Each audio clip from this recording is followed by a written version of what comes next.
vous allez bien. Je m'appelle Sandrine et aujourd'hui nous allons aborder le thème de la douance, aussi appelé doué, gifted en anglais, sinon surdoué ou précoce chez les Français de France.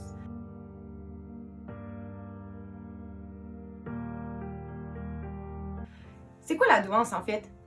Certains vont dire que c'est quand on a un QI de plus de 130, diagnostiqué surtout chez les enfants, mais la douance c'est aussi un phénomène qui se vit de façon sensorielle, de façon organisationnelle, de façon sociale.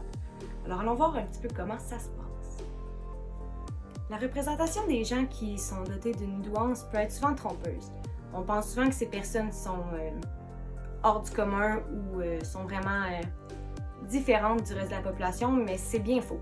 Parce que le continuum des gens qui sont doués et de la population dite neurotypique ou normale est vraiment très fluide. Le spectrum est très lisse.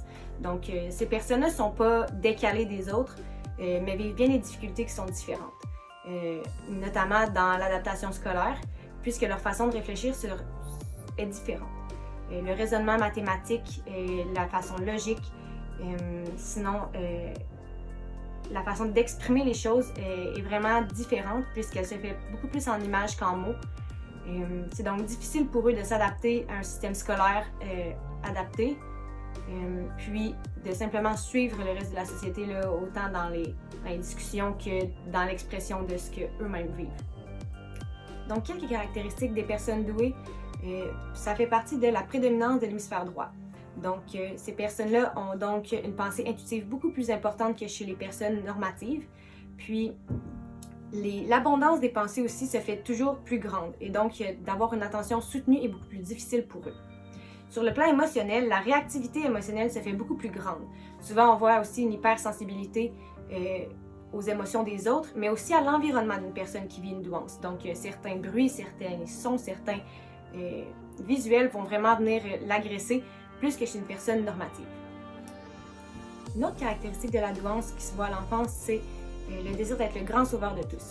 Les enfants vont souvent se voir poser beaucoup de questions sur le pourquoi du comment, les inégalités de la société, puis les réponses que le monde des grands leur fournissent sont souvent insatisfaisantes pour eux. C'est d'ailleurs à l'adolescence que les gens doués vont se rendre compte qu'ils ne peuvent pas satisfaire les exigences de tous, et donc n'atteignent pas leurs propres exigences à eux, et la construction de soi se fait donc plus difficile puisque justement ils se font souvent persécuter d'un bord et de l'autre par soit leurs questions, soit par leurs différences, ce qui cause parfois la dépression chez ces personnes.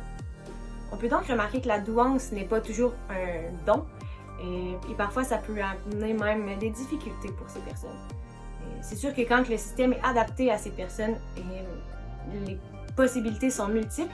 Il faut donc garder à l'esprit que les personnes douées vivent une réalité qui est différente de celle des personnes normatives. Alors voilà, c'est tout ce qui conclut pour la vidéo d'aujourd'hui portant sur la douance. On se revoit une prochaine fois!